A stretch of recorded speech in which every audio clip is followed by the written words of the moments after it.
aku dulu. Dia dah nak berhenti dah dekat company aku kelas mengaji tu. So aku pergi jumpa dia untuk ambil segala file-file company dan dokumen lah yang apa ni, berkaitan dengan company kelas mengaji aku. So insyaAllah lepas ni adik aku pula yang menggantikan dia. Adik aku yang bongsu tu, Ajwat tu.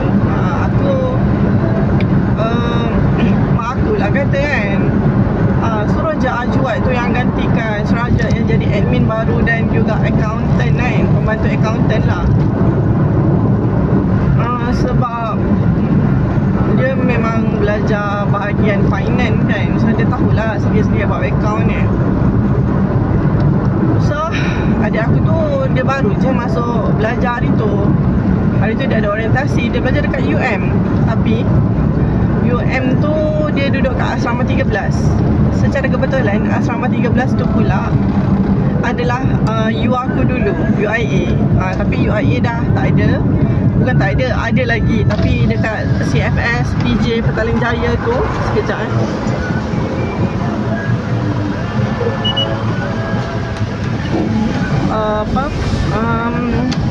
ditutup sebabnya dah ada UIA dekat Gambang, UIA dekat Gombak, banyak lagi lah UIA dekat tempat lain. So ditutup lah dekat Petaling Jaya tu. So dulu tak silap aku CFS IUM tu dia jadi UIM tau, Universiti Islam Malaysia. Lepas tu entah kenapa dia tak jadi UIM dah, dia jadi asrama untuk budak UM. So adik aku Alhamdulillah dapat melanjutkan pelajaran ke UM dalam kelas finance. Finance lah.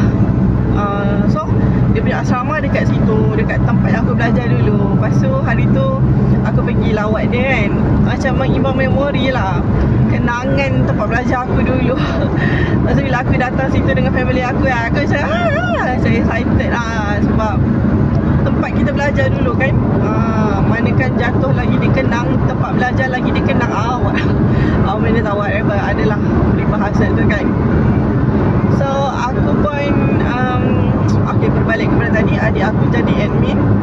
So aku minta lah dia beli nombor baru supaya bila dia uruskan hal-hal belajar kelas mengaji aku, tak mengganggu nombor personal dia lah. So dia dah beli nombor baru, so dia ada 2 nombor. So bab-bab kerja kelas mengaji nanti dia akan guna nombor kedua dia lah. So buat masa sekarang aku suruh dia save semua nombor pelajar yang beratus orang tu, 200 lebih pelajar.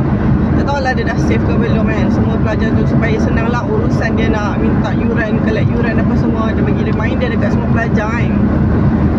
So InsyaAllah aku pun nak kembali buat FBS. Aku tahu FB ni dah macam tak banyak sangat orang guna, tapi aku yakin pelajar aku mostly wanita dewasa, dan biasanya wanita dewasa ni guna Facebook lagi lah kan.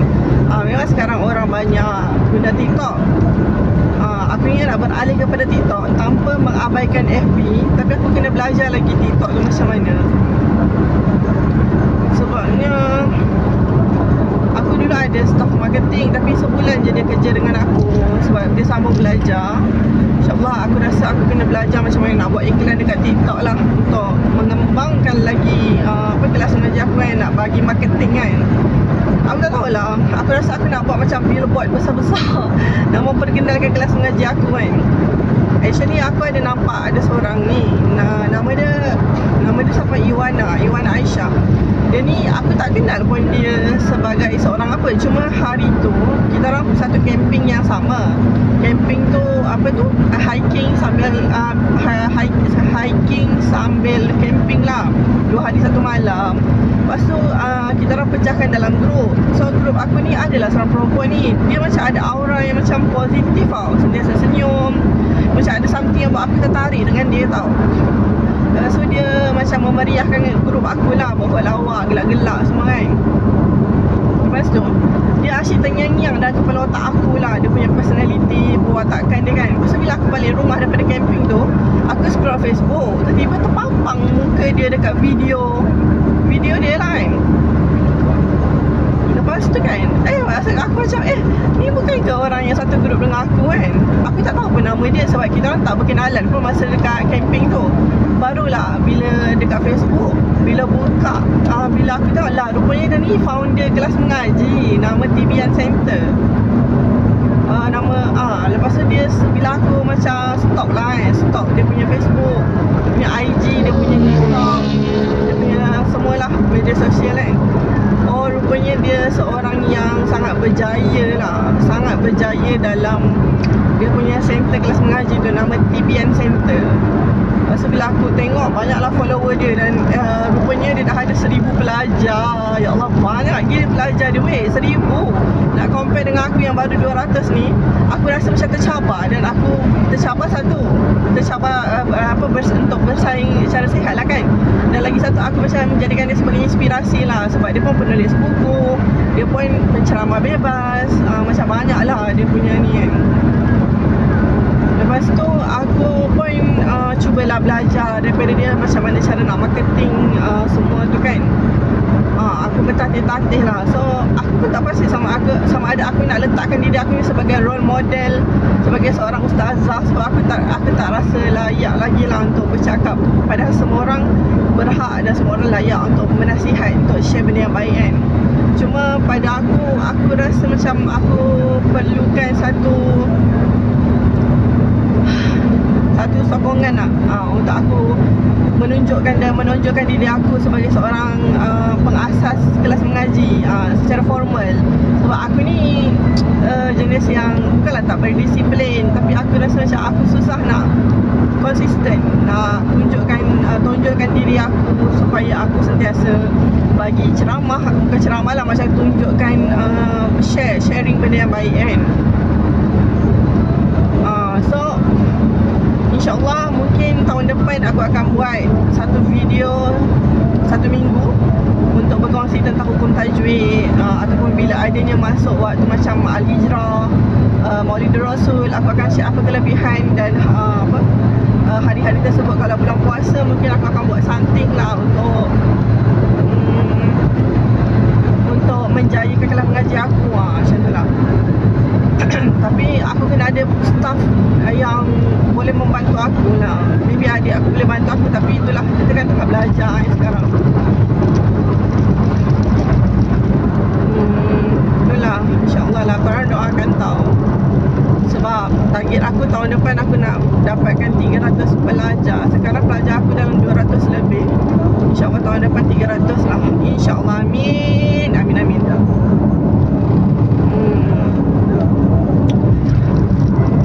Korang nak tahu tak? Sekejap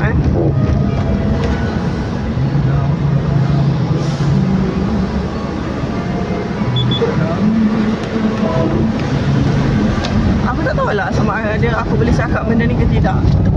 Adalah tukang urut tu, dia datang urut aku. Lepas tu dia urut aku kan, dia kata dia rasa panas dekat certain badan aku. Lepas tu bila dia pejam mata, dia nampak bayangan tau, nampak bayangan lelaki. Tapi lelaki tu pendek, tak tinggi lah. Lepas tu dia kata mungkin aku kena buatan orang. Sebab tu aku kerap sakit-sakit.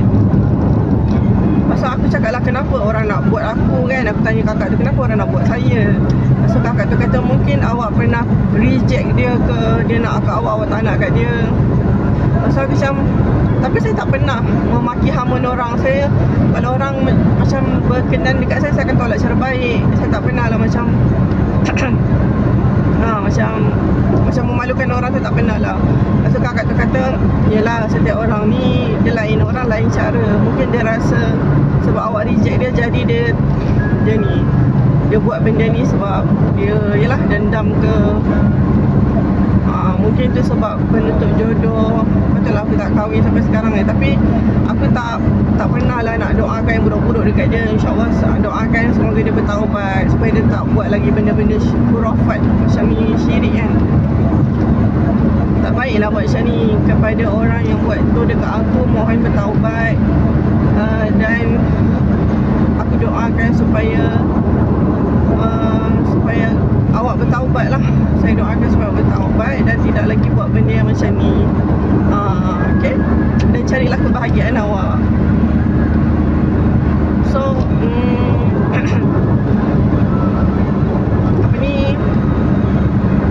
apa lagi nak share. Ya Allah, aku hampir terbabas korang. Yang mana sampai aku nampak signal Sungai Buloh tu. Kalau tidak sampai ke Rawang nanti mampus aku. Itulah leka sangat bercakap. Nasib baik Allah selamatkan aku. Terima kasih ya Allah. Alhamdulillah. Selalu tahu macam tu. Aku kan dalam kehidupan ni mestilah kita banyak merancang apa-apa kan. Kadang apa yang kita rancang tu tak menjadi sebab Allah juga merancang. Dan sebaik-baik perancangan adalah perancangan Allah kan. Macam contoh, aku selalu amalkan surah Yasin setiap pagi. Dan ada seseorang pernah kata kat aku, kalau kita sentiasa baca surah Yasin, InsyaAllah hidup kita akan dipermudahkan. Dan aku perasan banyaklah kehidupan aku sangat lancar, sangat mudah disebabkan sebab baca surah Yasin kan. Dan semua itu adalah daripada Allah. Allah yang memudahkan, Allah yang melancarkan segala urusan kita. Okeylah, aku nak share lah dengan korang apa yang aku amalkan sehari-harian kan dalam hidup aku. Pagi-pagi aku akan bangun tahajud dalam pukul 4, yelah paling awal pun pukul 4 lah aku bangun. Paling lewat pukul 5 subuh macam tu lah aku bangun kan, untuk solat tahajud. Tapi aku akan bangun mandi dulu. Mandi garam atau mandi ais. Mandilah biar kita segar kan. Bangun-bangun mandi, lepas tu ambil wuduk, lepas tu bolehlah solat taubat, solat tahajud, solat hajat, solat istihara. So kalau rajin dan macam mampu, boleh solat tasbih. Selalunya aku akan solat tahajud lah. Kalau sempat aku akan solat sampai solat istihara. Lepas tu aku akan zikir, baca Quran. Lepas tu aku akan istighfar sampailah masuk waktu subuh. Istighfar. Lepas dah masuk waktu subuh, aku akan solat sunat sebelum, ya Allah, lompat-lompat kereta ni. Aku akan solat sunat subuh. Lepas tu solat subuh. Lepas tu baca Yasin. Lepas dah baca Yasin, aku akan baca Quran dalam 4 muka surat. Lepas tu aku akan baca Al-Maqsurat pagi. Al-Maqsurat ni setiap hari aku amalkan lah. Sebabnya daripada sekolah menengah dulu, kita orang sekolah asrama memang akan baca Al-Maqsurat lah pagi dan petang, lepas subuh dan lepas asar. Okey, lepas tu aku akan pergi jogging. Ni memang favourite aku lah. Aku suka gila jogging. Sejak aku amalkan jogging dan hidup sihat kan, aku dah jarang penat. Lepas tu aku makan suplemen. Suplemen aku banyak gila. Pagi ada, tengah hari ada, malam pun ada, petang pun ada. Aku makan suplemen. Nanti aku share suplemen apa aku makan. Sekarang aku nak share apa amalan aku buat lah. Lepas tu aku akan solat duha 4 rakaat. And then aku buatlah aktiviti apa yang aku nak. Sama ada buat kerja-kerja pentadbiran kelas mengaji aku, ataupun aku baca buku, ataupun aku layan Netflix. Biasanya aku akan kemas rumah. Lepas tu aku akan buatlah apa-apa aktiviti yang aku boleh buat kat rumah kan. Lepas tu dah pukul 12 aku akan tidur Qailullah. Qailullah ni kita tidur untuk rehatkan diri lah, supaya kita boleh bangun qiyamul lail insyaAllah. Keesokan pagi kan, supaya kita mudah nak bangun qiyamul lail lah. Lepas tu bila dah bangun daripada Qailullah, aku akan masak tengah hari. Lepas tu dah masuk waktu Zuhur, aku akan solat Zuhur. Lepas tu makan tengah hari dengan family. Lepas tu antara Zuhur dan Asar tu aku akan luangkan masa buat aktiviti yang aku suka lah. Lepas tu Asar aku akan solat Asar dan baca Al-Maqsurat. Lepas tu petang aku akan buat grounding depan rumah. Aku akan baring dekat rumput. Aku akan main dengan kucing, main dengan anak buah aku. Petang-petang tu macam buatlah aktiviti yang buat kita keluar peluh kan. Tak pun siram pokok bunga. Lepas tu aku akan memasak untuk makan malam. And then dah maghrib, aku solat maghrib. And then waktu maghrib ni aku sukalah, sebab spiritual punya aktiviti aku lebih tinggi. Aku akan baca Quran 4 muka surat, baca Al-Waqi'ah. Dan aku akan mengaji pukul 8 malam sampailah Isyak. Lepas tu dah Isyak, aku solat Isyak. Lepas tu aku baca Al-Waqi'ah. Lepas tu aku akan baca buku sebelum tidur. Macam tu lah. So itulah perjalanan hidup aku sehari-harian. Dan kadang-kadang berubah juga sebab aku aktif, aku tak duduk kat rumah. Kadang aku isi masa aku terluang tu dengan aktiviti yang bermanfaat lah. Contohnya macam program agama, majlis ilmu, kelas bisnes, ataupun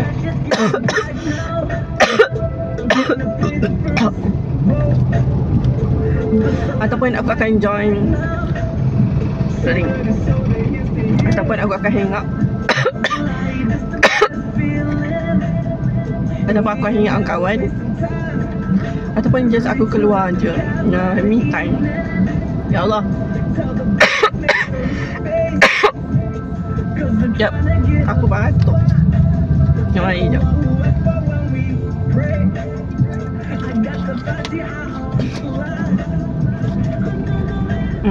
Lepas tu itulah apa yang aku buat. Okay, yang tadi aku cakap aku nak share suplemen apa aku makan. Pagi-pagi aku akan makan suplemen prebiotik dan probiotik, iaitu Dr. Cute punya yang warna pink purple tu. Kita macam isap-isap kan. Lepas tu ada suplemen apa lagi ni apa, jus batik dan juga mi kabu. Jus batik minum pagi sebelum sarapan, mi kabu minum malam sebelum tidur.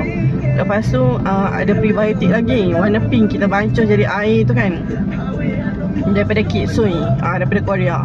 Lepas tu selepas makan sarapan pagi, amalkan minum satu cecair tu ada 3 botol daripada halia, lemon, madu, banyak lah. Tapi mostly dia punya intipati dia adalah halia. Sebab aku banyak angin, so aku kena minum lah benda tu untuk buang angin aku kan.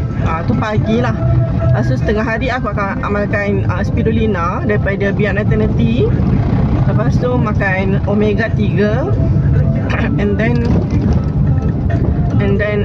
amalkan makan untuk dalaman wanita tu, apa tah, dia warna pink lah botol dia. Tapi aku susah lah nak telan benda tu, so aku jarang amalkan. So apa lagi aku amalkan? Tu Shilajit pun aku jarang makan sebab dia macam nak termuntah bila aku telan tau. Tapi Shilajit tu bagus, orang kata untuk tenaga. Okay, tu untuk tengah hari. Lepas tu malam, petang makan lagi yang halia tu kan. Lepas tu malam aku amalkan lagi sekali Dr. Cute punya suplemen. Lepas tu malam makan mi karbo dan pakai skincare.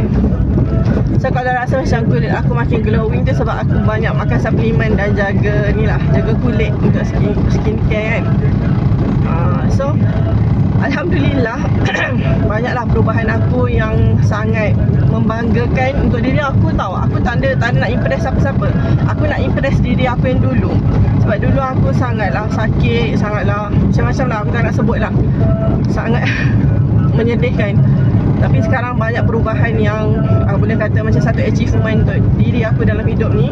Sebab aku dah berubah yang lebih baik, berubah banyak lah, boleh kata 180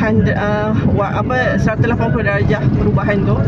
Berubah menjadi lebih positif, lebih sihat, lebih yakin, confident, ceria, dan aku lebih bahagia. Dan sekarang pun aku banyak bersyukur dekat Tuhan. Setiap kali doa aku akan bersyukur sekecil-kecil perkara, sebesar-besar perkara. So aku rasa aku lebih rapat lah hubungan dengan Tuhan, dan aku lebih rapat hubungan dengan family, dan especially lebih rapat dengan diri sendiri. So dulu bila aku dipenuhi dengan self-hatred, self-doubt, macam-macam lah kan. Sekarang aku lebih self-love, self-care, self-discipline, self-respect. So bila kita betulkan dari dalam, insyaAllah luar pun akan betul. So sekarang ni aku ada impian, aku nak beli kereta, dan aku dah book dah kereta tu. Kereta Proton Emas 5 warna pink. Aku tak sabar nak pakai, dan bila berdoa aku cakap macam ni kat Allah kan, ya Allah terima kasih saya dah dapat kereta Proton Emas. Padahal aku tak dapat lagi, tapi aku dah bayangkan aku dah dapat, aku dah bawa dah kereta tu, dan benda tu buat aku happy tau. Dan akhirnya aku rasa macam aku independent woman. Aku tak boleh nak mengharapkan siapa-siapa lagi dah untuk dapatkan apa saja yang aku nak. Alhamdulillah Allah mudahkan dari segi kewangan, alhamdulillah. Dan insyaAllah aku rasa macam aku nak pergi umrah, nak pergi solo umrah. Sebab aku nak mohon dekat Tuhan jodoh lah, jodoh aku. InsyaAllah semoga Allah bagi aku jodoh yang baik, jodoh yang soleh, yang menyenangkan, yang penyayang, yang memahami, soft spoken, good listener, yang penuh empati, yang rajin, bertanggungjawab, yang family man, provider. Lepas tu ada sifat maskulin, yang reliable, family man, provider. Oh, aku dah ulang lah.